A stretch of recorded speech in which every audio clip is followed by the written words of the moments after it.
In 2008, lead singer Matty Mullens joins the Denton, Texas metalcore sensation Memphis May Fire, and since then the group has scored a series of smash records, including their latest, Remade In Misery, a collection of songs created and released over the course of 2021 and 2022. We caught up with Matt Mullins at his home during the recording process of the new release.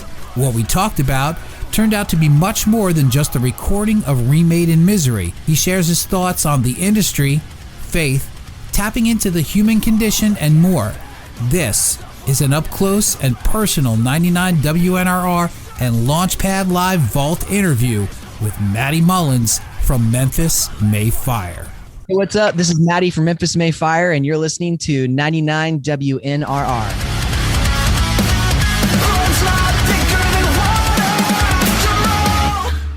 Hey, what's up, man? Hey, Matty, how are you doing? Good, awesome. My name is Michael. Nice to meet you. Thanks for taking some time. Yeah, Michael, nice to meet you as well. Same.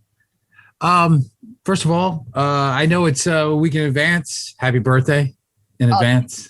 And that's awesome. Do guys even really do that? Do we really yeah, totally. wish each other a happy birthday, man? Absolutely, yeah. I appreciate it. No problem. I heard the track. I heard the new track, and a nice, kind of like takes me back to the earlier days.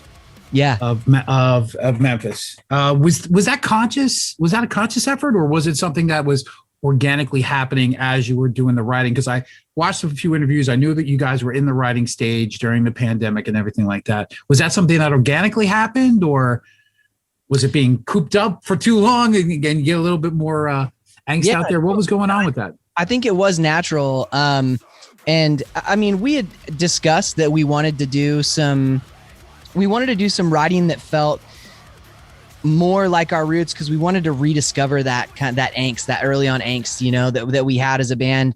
I think that after our last record, we had a lot of accomplishments at radio, and we were so thankful for that. We really wanted to get our foot in the door at radio and expand our audience and have the opportunity to tour with different bands and play in different, festivals and realms. And we did that. And I think that the biggest thing that we took away from that was that we love writing rock music, but when we put together a record, we don't have to write a record that's all rock focused. Like we can write music that is like what we came from, and we can write music that's like where we're going to at the same time, and kind of encompass that whole thing. And so we wanted to, I think it was natural, during the pandemic and everything, to write music that felt a little more angry and something a little more aggressive. But yeah, I think it was both. It was conscious and it was organic, and it felt right. In this season of our lives and in this season as a band, it felt right to make songs like this, That's funny. You actually say that word season, and that's the second time I've heard that in a few weeks after talking with Lacey Sturm, and we'll get into that a little bit later on. Oh, that's awesome. Yeah. Let's get into the track itself as far as the content. Blood and Water. Now, obviously, knowing of you and knowing of the songs that you've written, especially on your solo career, and being a big follower of that for a long time. So I take a lot of connotation based on your lyrics and intently listen to them. Yeah. Blood and Water, obviously, there's so many different things we could take out of it, but I wrote a couple different points on it. When we talk about blood and water, as far as relationships, I know I'm not afraid to admit it, that there's nothing left. Manipulate me again. What's dead is dead. There's so many things that I take scripturally from it, but we could also talk about relationships. What are you trying to convey at that portion of that song? Yeah. It is very relationship focused. I think that I've seen a lot of abuse in my life that was perpetuated by people feeling like they had to stay in the situation they were in because they were either bound by it being a family member or bound by a marriage or bound by, just like a long-term relationship. And I think that statement, well, blood's thicker than water, a lot of people say that. And there's so much value to that. Family is so important. But I think that when you reach a certain level of abuse or a certain, length of time that you've had in an abusive relationship, no matter how well you know someone, no matter how you're connected, no matter how much you've invested, I think it's important to understand that you have the right to walk away from that. And I think, we wanted to encourage and empower people that are in relationships like that or in situations like that feel like they're in too deep to be able to walk away, to say, no, look at this from a different perspective. You don't deserve what you're going through right now. And when you get to a certain point, it's okay to walk away. And it's good to get that message out there, obviously, to show people through music. Some people just don't get it, even when you have that conversation to it. Have you ever had that situation where you've tried to talk to a friend and I know I've gone through that, where you tried to talk to your friend out of a situation that's harmful, and how do you know how to stay away? And you know what? And sometimes they have to figure it out on their own. How hard of a dichotomy is that? It's incredibly hard. I mean, and I've experienced it in my own life. If you can't see a situation from a bird's eye view, if you're the one that's actually walking through it, it's almost impossible to realize how small that is in the grand scheme of your entire life. It consumes you. It makes you feel like it's the only thing that matters. And I think that comfortability or, feeling like maybe you're not worthy of finding something better, you've experienced something for so long that you feel like this is the norm, will just continue to bring you back to that situation and to that relationship. And I've seen it firsthand. I've experienced it firsthand, and it is really hard to talk to someone who's going through it and encourage them to walk away. But I felt like this was such an important thing to write about, hopefully, so that people would find the courage in the lyrics here to maybe say something that they've never known how to say themselves. Is it difficult sometimes that because of how you feel and what you believe in when the course of your writing, and obviously through your solo work, that you do when you're doing the MMF stuff, that you don't want to push that portion of the envelope, and you want to kind of talk to them in a different way? Does your messaging change as far as how you approach your lyrical content from one to the other, even though that there are similarities in the message? Absolutely, man. Yeah, that's been like an ongoing growth process for me over the last 8 years. And with every record, it's different. You'll know, like, in our very early days as a band, songs like The Sinner, keep me close, keep my head above water, I can't do this on my own. It's like that's an outcry to God saying, I literally can't do this without you. I can't live another day without you. And I think some people picked up on the spiritual undertone of that. Some people didn't. A lot of people didn't.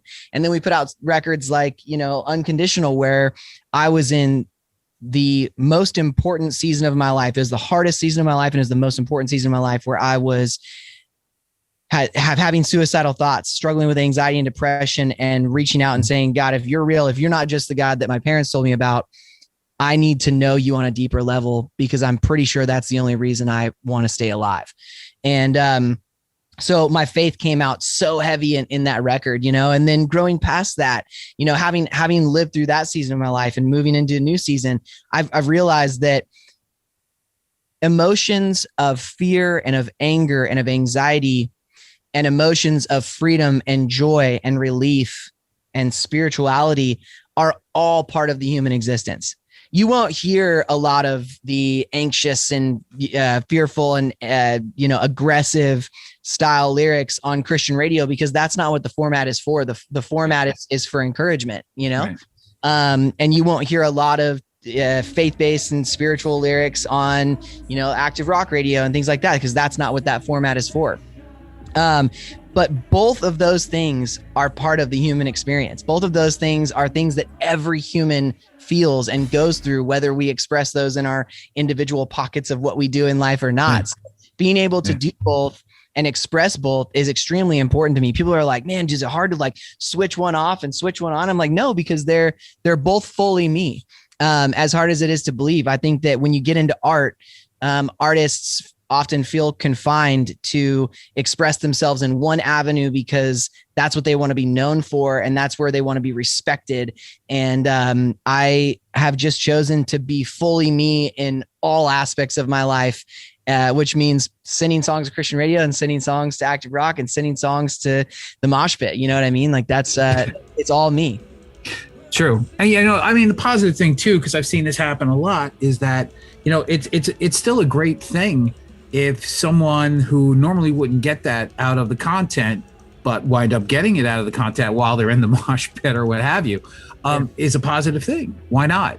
I mean, exactly. I think if that crosses over even a little bit, how could it be negative? You know what I mean? I mean, except for, some of the hardcores where it says, that doesn't belong in my genre kind of stuff, Totally. Yeah. I mean, I have friends that are believers, that have had more of a spiritual experience at a 21 Pilots show than they have at a, worship conference. You know what I mean? It's like, I hear you. We're supposed to be in community with one another. That's what's so special about live music, is bringing all these people together to enjoy something, have an experience together, and to do it in unity, And so no matter what world of music I'm pursuing or doing something in, they're both so important to me. And I'm just, I feel like this feels like somewhat of a rebirth for the band, and we just couldn't be happier to be in the season that we're in. So yeah, lots to come. Yeah. Let's talk about, does the rest of this record that's coming up, have this same vibe going forward? Is this throughout, or are we looking at like a peak of it, or are we going completely almost old school a little bit? Well, we haven't said the word record or album in any interview, and we've done that intentionally. What we have planned is different than anything that we've ever done in the past. But yeah, I would say, like, as far as, because we are going to release more music, I'll say that for sure. But as far as like the style of it, I think that there is a lot of different flavors. But I think that all of them are something that everyone is going to take something away from, in something that they'll enjoy. I think that our last record was so far in one direction that a lot of people felt turned off by it, or felt like we had abandoned kind of our roots and things like that. Even though to us, I mean, we're just literally human beings, like trying things and enjoying it. And, but I think that we were able to, with this work that we have coming, I think that we were able to say, how do we create something new while embodying the people that gave us what we have, the fans that gave us what we have. And, and I think we've done that, and I'm really excited about it. You mentioned the key word right there, live. And we'll talk about the release point right after that. But you talk about live. What do you guys, I mean, you got to be wanting to get out at this point. I mean, it's been too long for everybody, and you can see them all starting to pop up. I think I saw your guys' names out there a couple of times on a few festival shows. I mean, how juiced are you about that? Yes, I mean, super excited. We've got 2 festivals in July that we're playing. Both of them are going to be awesome. And we don't have anything else announced at this point, but we will definitely be getting it back out on the road. Yeah, you can count. And when you talked about the release stuff and how you're going to do it differently. Now, I've seen this, and I've been a proponent of this for like a very, very long time, because I felt for the longest time that too many artists were just giving away the house. And the constant bombardment of social media and the lack of anonymity has completely watered down the entire industry. And we can agree that that's been happening. It's obviously hurt sales. It's hurt a lot of stuff along the way. But I've seen a lot of bands, including bands like Within Temptation, they're starting to do now singles. They have enough ready for a record, but they're only going to release them as one at a time as we go along, which kind of goes all the way back to the 50s when it was non-album. Yeah, right. It was all singles. Is that the plan going forward? I'm a huge believer in singles. I think hip hop has done it best. I just think that there's something special about, if you have throwaway songs, put them on an album, and I'm not anti-album. I think albums are important and very special in their own right. Absolutely. But if you have a body of work that every single piece of it feels like something that should have its own spotlight, then I think singles is a great plan. I think that band's doing the right thing for sure. Do you think that now we've seen this too, because I think that for years it's been missing. I mean, for a long time, as far as I'm concerned, it's been missing that, the deep cut, there's always that let's face it, creates more a more inherent brand association when we can get into the deep cuts of our favorite artists. Yeah. And if we take that, if we start doing other things and kind of like not look at the album as a whole, so to speak, and maybe those off songs work as a brand enhancement for that fan that goes, you know what, I'm going even deeper with this band because there's something out there that, you know, maybe doesn't catch the ear automatically, but after the, you know, the second, the third time, all of a sudden you're like, this is my favorite song on the record. Totally.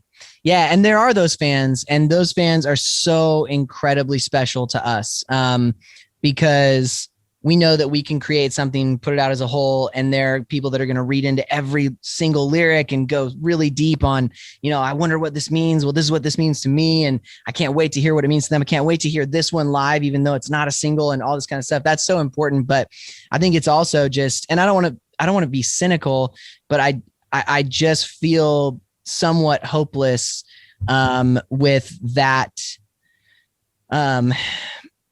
being, you know, the majority of our fans in the future. You know, I think that people consume music the way that people consume music, and that little star next to a song on an album can mean sometimes that that's the only song that gets heard on the album, you know, and if that song got playlisted, and if that song is the one that got the music video. And I don't know if we're going to see a lot more of those fans popping up in the future because of how rapidly music is being consumed, and how how music is being consumed as a whole, just through streaming platforms. So got a couple more for you, actually. Yeah. Do you think as a genre, as far as metalcore and new metal, do you think that the genre is in need of something, you know, something new, something fresh, something that's going to come along and come like turn it upside down, you know, like Guns came in the 80s and did what they did when everything was hair metal, you know? Do you think that it's due to have something that's completely out of left field that everyone goes, okay, wow, game changer? What do you think about the genre right now as it's going on? Yeah, and I think I feel that way about every genre always. You know, I'm always excited to see what a band is willing to push the limits and do something dangerous and do something new that hopefully also sticks and starts to shift things. But yeah, man, absolutely. I think that right now it feels like that, you know, the metalcore and new metal genres are at the beginning stages of having a huge like resurgence. I feel like people are like, have been hungry for it. And a lot of bands have abandoned that because it was so saturated. And now some of those bands are coming back to it saying like, I really miss this. I know our fans really miss this. Let's make this, you know? And so I think just the resurgence of it's going to happen. And then I do think that bands are going to start incorporating things, and are already incorporating things that will be game changers for the genres. Absolutely. Yeah. Yeah. What is it about me being a child of the 70s and the 80s, but loving all forms of music and listening to everything, literally everything? Yeah. What is it about the generation and your generation that has been able to tap into the human condition in their songwriting and their craft more than any other generation, prior or even current? That is an incredible question. Man, I don't know if it's just because I'm somebody that feels so deeply.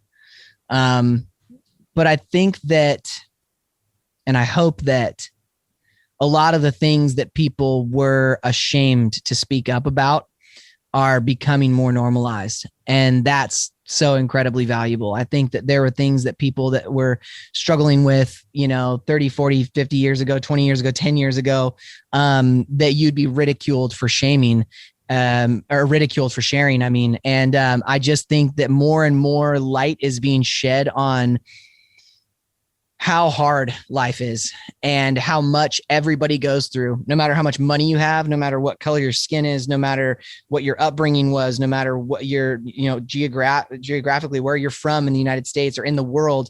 I think that everybody is going through something hard, and we all need music that we can relate to. And we all need to, for those of us that make music, we need to be honest in our music.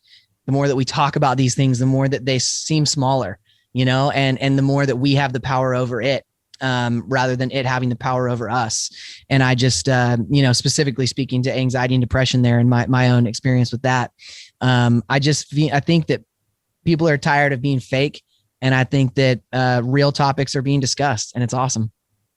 Do you think, though, that an extension of that question is, do you think that an anonymity, the way that it used to be, but doesn't happen anymore because of social media and how much we have to be in touch with our fan bases and everything like that?